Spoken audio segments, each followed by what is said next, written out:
Don't you dare. You don't get to take credit for Martha's work again. I heard Philip's voice booming from the conference room. I froze outside the door, files clutched to my chest, the familiar knot of anxiety tightening in my stomach. You have no idea what you're talking about, Danielle replied, her voice eerily calm. I've been cultivating the Sinex relationship for months. Martha is simply executing my strategy. I took a deep breath and pushed through the door. Both of them turned to look at me. Philip, my loyal team member with his perpetually rumpled blazer, and Danielle Fulton, our newly promoted vice president of sales, immaculate in her tailored suit that probably cost more than my monthly mortgage payment. Martha, perfect timing, Philip said, relief washing over his face. Tell Danielle who actually created the pitch deck for Sinex. My name is Martha Ellison. I'm 32 years old and have spent the last 6 years working my way up at Orion Tech Solutions in Cincinnati, Ohio. We develop logistics software for transportation companies. Nothing flashy, but essential infrastructure that keeps goods moving across the country. I started as a junior sales associate and worked my way up to business development manager through pure grit and results. My diploma from Ohio University hangs in my modest cubicle, not Harvard or Stanford like many of our executives, a fact that Danielle never let me forget. We were just discussing the Sinex presentation, Danielle said smoothly, as though Philip hadn't been shouting moments before. I'll need your notes by end of day so I can finalize everything. I met her gaze steadily. Actually, Danielle, the presentation is already finalized. The entire deck is built around the customized supply chain solution I developed specifically for their multimodal needs. Well, I'll need to review it thoroughly, she replied with a tight smile. We can't risk losing this deal. It would be our largest contract ever. $50 million over 5 years, I nodded. I'm aware of what's at stake. What I didn't say was that I had been working on landing Sinex Holdings for nearly a year. Countless early mornings, late nights, and weekend work sessions had gone into understanding their pain points, crafting the perfect solution, and building trust with their team. I'd flown to their headquarters in Detroit 4 separate times, each visit bringing me closer to closing this career-defining deal. As Philip and I walked back to our desks, he shook his head. She's going to try to push you out of the final meeting. You know that, right? I sighed. Let her try. Tasha Brennan won't sign anything unless I'm in that room. What Danielle didn't know, what nobody at Orion Tech knew, was that Tasha, the CEO of Sinex Holdings, had been my roommate in college. We'd shared a cramped off-campus apartment for 2 years, splitting ramen noodles and pulling all-nighters together. We still met for brunch whenever she was in town. I hadn't leveraged our friendship to get the deal. That would have been unprofessional. But it certainly helped get my foot in the door. As I walked back to my desk, I noticed an email from our CEO requesting my presence at tomorrow's executive meeting. A chill ran down my spine. Something told me this wasn't about a promotion. The executive boardroom always made me uncomfortable. Everything was too polished. The gleaming mahogany table, the floor-to-ceiling windows overlooking downtown Cincinnati, the subtle smell of lemon polish and power. I smoothed down my department store blazer and took a seat at the far end of the table, painfully aware of being the only person in the room without an Ivy League pedigree. Our CEO, Jonathan Pierce, sat at the head of the table, his expression unreadable behind steel-rimmed glasses. Danielle sat to his right, a portfolio open in front of her. 3 other executives filled out the room, all men, all wearing nearly identical navy suits. Martha, thank you for joining us, Jonathan began. Danielle tells me you've made significant progress with Sinex Holdings. I nodded, pulling out my own notes. Yes, we're in the final stages. They've verbally committed to the full package, and we're scheduled to sign the contract next week. $50 million over 5 years with an option to renew. Jonathan leaned forward, fingers steepled. That's excellent work. It would be the largest contract in Orion Tech's history. Thank you, I replied, a small flutter of pride warming my chest. It's been a team effort, but yes, I'm proud of where we've landed. The thing is, Danielle interjected, We're concerned about Synex's enterprise-level needs moving forward. I frowned. I've built the entire proposal around their enterprise infrastructure. The implementation plan addresses every concern their IT department raised. Not just the technical aspects, Danielle continued smoothly. The relationship management. A client of this size requires a certain level of finesse. My stomach dropped. I'd seen this before. Danielle positioning to take over accounts after I'd done all the heavy lifting, but never with a client this significant. I've been managing the relationship for nearly a year, I said carefully. Tasha, Ms. Brennan, has specifically requested that I oversee the implementation. Danielle's smile didn't reach her eyes. Of course you've done excellent foundational work, Martha. No one's disputing that. But they were. I could see it in the way the executives exchanged glances, in the way Jonathan avoided my eyes. We need to ensure this flagship account receives our most experienced talent, Danielle continued. I'll be taking point on the final negotiations and signing. 6 years of loyalty. Countless weekends sacrificed. The biggest deal in company history nearly closed. And they were pushing me aside at the finish line. Is there a concern with my performance? I asked directly. Jonathan finally looked at me. Not at all. You've exceeded expectations. But as we grow, we need to consider the image we project to high-value clients. Danielle has experience with Fortune 500 accounts that you simply don't have. What he didn't say, but what hung in the air between us, was that Danielle had a Harvard MBA and connections in all the right places. I had a state school diploma and results. Somehow results weren't enough anymore. The next week passed in a blur of forced smiles and late nights.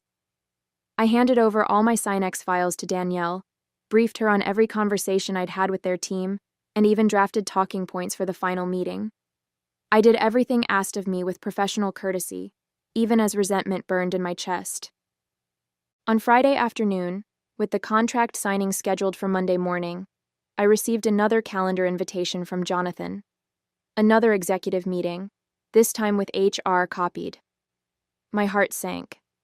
I knew what was coming, but it still felt like a bucket of ice water when I walked into the room and saw the manila folder sitting in front of my chair. Martha, thank you for your contributions to Orion Tech, Jonathan began, his corporate mask firmly in place.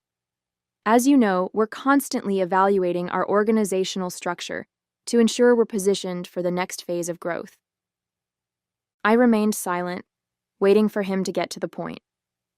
Beside him, Danielle had the decency to look slightly uncomfortable. We've decided to restructure the business development department, effective immediately, he continued. Unfortunately, your position has been eliminated. The words hung in the air between us. 6 years of my life discarded in a single euphemism. I see, I said, my voice surprisingly steady. May I ask why now, days before closing the largest contract in company history? This isn't about the Synex deal, Jonathan replied, though we all knew it was. This is about our long-term strategic direction. We need to elevate our team's credentials as we pursue more enterprise clients. You mean you need people with fancier diplomas? I said flatly. His expression tightened. We need people with elite educational backgrounds and enterprise experience moving forward. His eyes flickered briefly to the Ohio University degree that had been packed in the box now sitting at my feet. Danielle leaned forward. We're prepared to offer a generous severance package, 3 months' salary and benefits, plus a letter of recommendation. How thoughtful, I replied, the bitterness finally seeping into my voice. I could feel my face flushing with anger and humiliation. 6 years of sacrifice distilled into a paltry goodbye package. The head of HR, a woman I'd barely interacted with during my time at Orion Tech, slid the manila folder toward me. All the details are in here. We'll need your badge and laptop before you leave today. I looked at each of their faces, searching for a shred of genuine regret or appreciation for what I'd built. There was none. Just discomfort at an unpleasant task and eagerness to move on. Thank you for the opportunity, I finally said. standing up and gathering my things with as much dignity as I could muster. No dramatic speech, no tears, no begging. I simply took the folder, nodded, and walked out. As I packed up my cubicle, Philip hovered nearby, his face a mask of outrage and sympathy. "This is insane! After everything you've done? After Synex?"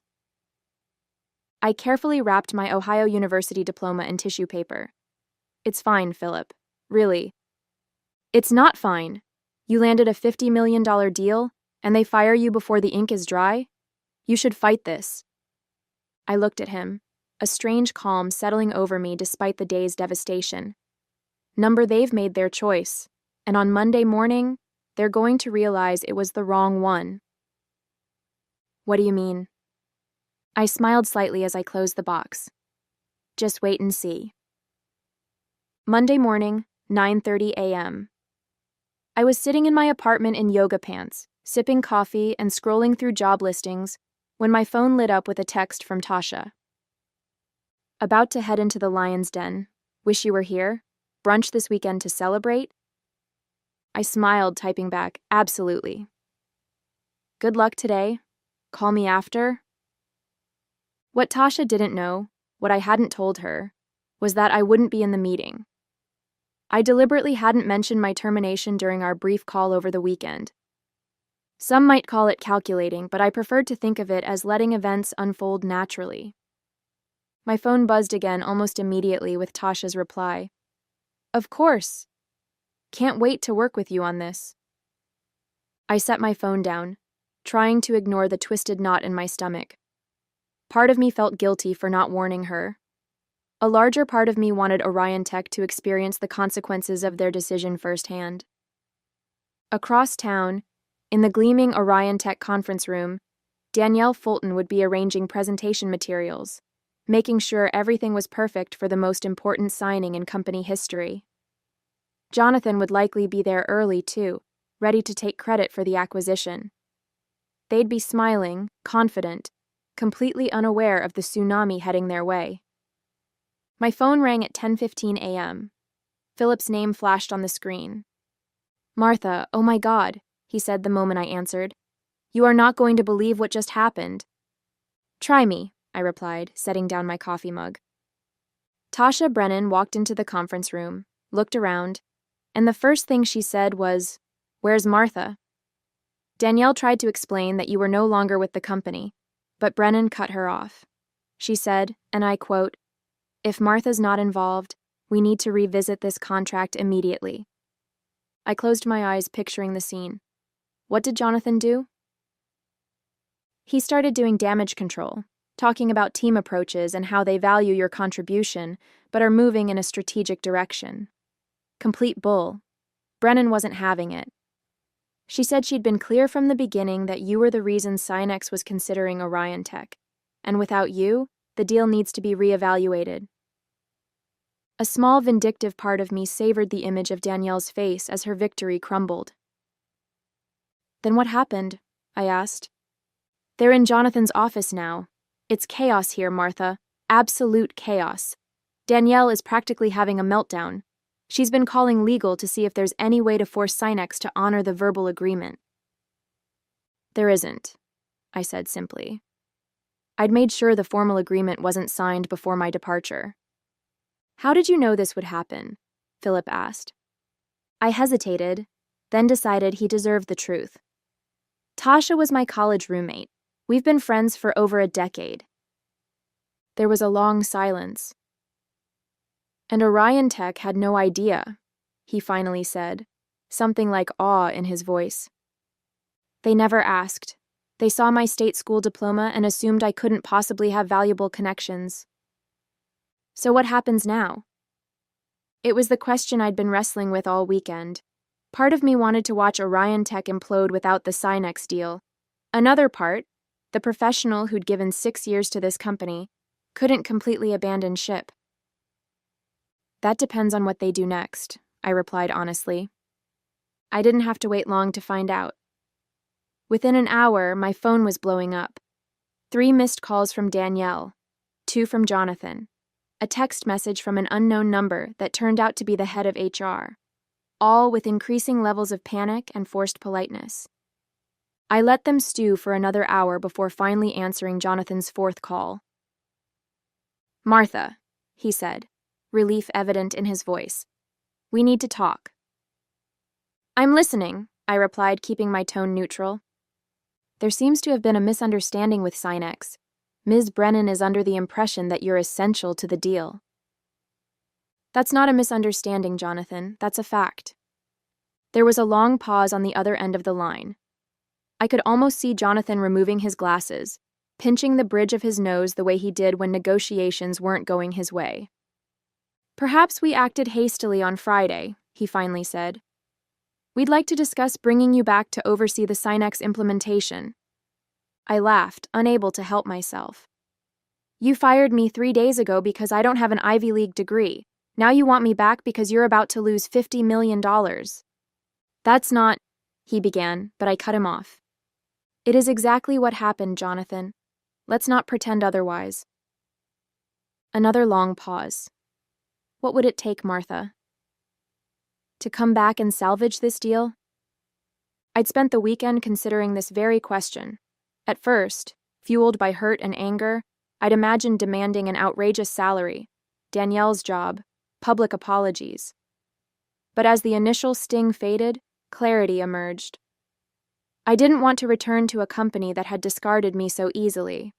No amount of money or title could repair that broken trust. "Nothing," I replied simply. "I'm not interested in coming back." "Everyone has a price," Jonathan insisted. "Name yours. Vice president title, equity, both?" "This isn't about money or titles. This is about respect. You showed me exactly how much you value my contributions on Friday afternoon. I admit we handled the transition poorly." "Transition?" I interrupted, my voice rising despite my efforts to remain calm. "You fired me days before closing the biggest deal in company history because my diploma didn't have enough Ivy on it. That's not a transition, Jonathan. That's elitism, plain and simple." The line went quiet again. When Jonathan spoke, his voice had lost its executive polish. "Tasha Brennan is threatening to walk. We're talking about $50 million, Martha. The board is having an emergency meeting this afternoon. That sounds like a problem for you and Danielle to solve with your elite degrees." "Please?" he said, and I was startled to hear actual desperation. "Just come to a meeting. Name your terms. Whatever you want." I thought about Tasha sitting in that conference room, defending me when I wasn't there to defend myself. I thought about all the late nights I'd worked while Danielle left at 5 sharp.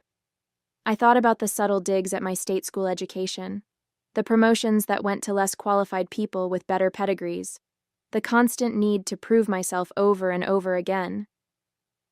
"I'll think about it," I finally said, not quite ready to close the door completely. "But in the meantime, you should know that Tasha has integrity.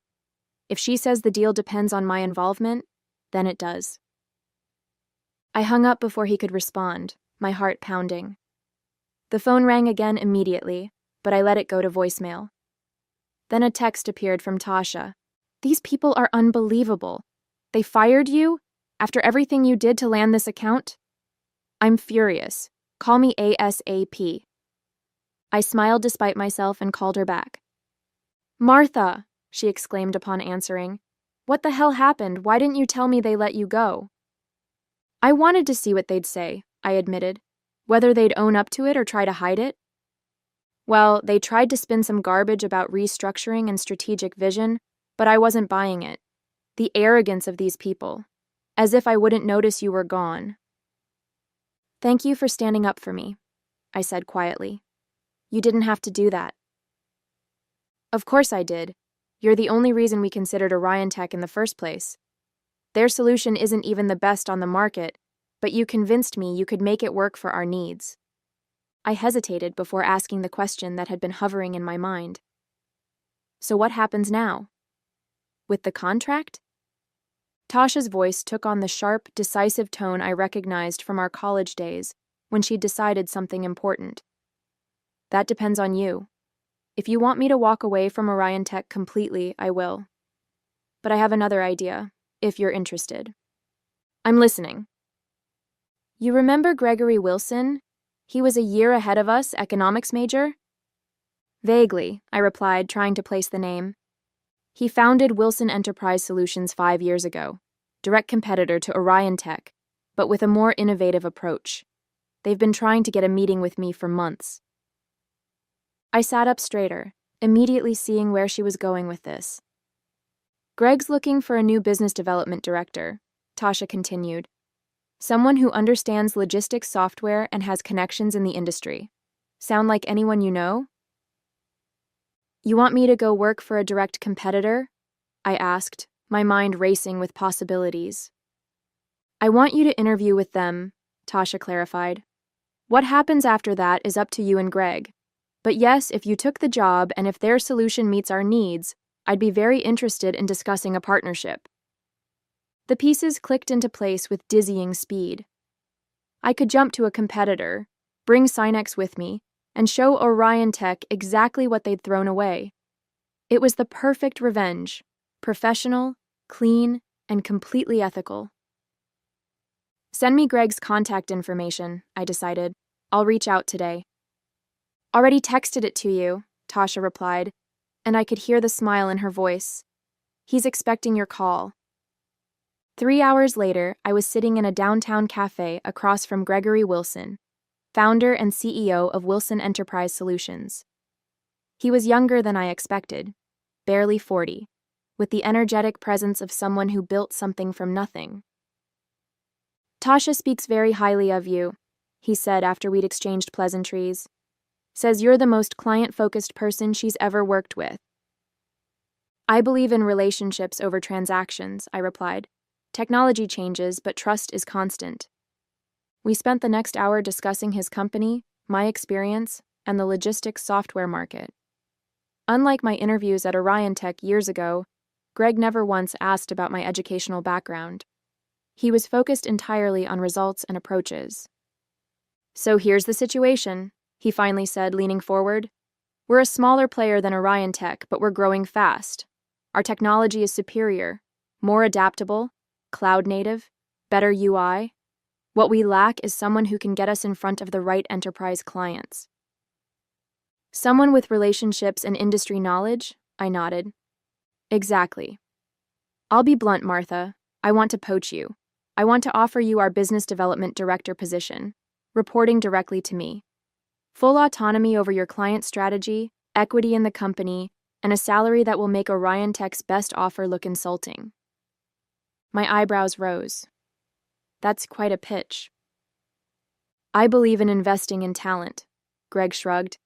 And from what Tasha tells me, you're exactly the talent we need. The fact that Orion Tech was stupid enough to let you go is their loss and my gain. For the first time since Friday, I felt a genuine smile spread across my face. I like your approach, Greg. When would you need an answer? How about right now? He challenged, a twinkle in his eye. I laughed. I appreciate the enthusiasm, but I'll need to see the formal offer first. Though I have to admit, I'm definitely interested. Fair enough.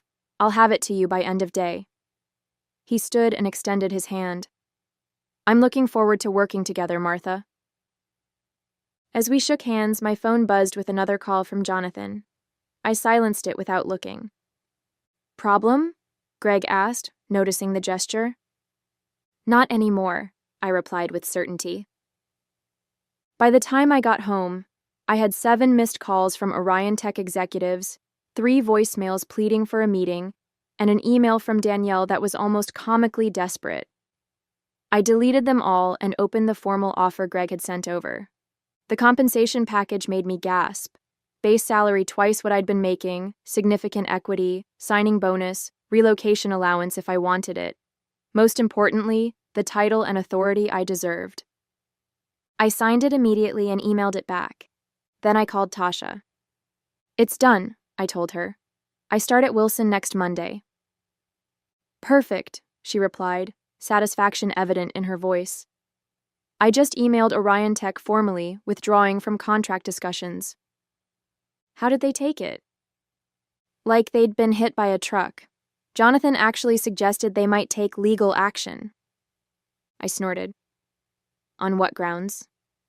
You never signed anything. Exactly what I told him.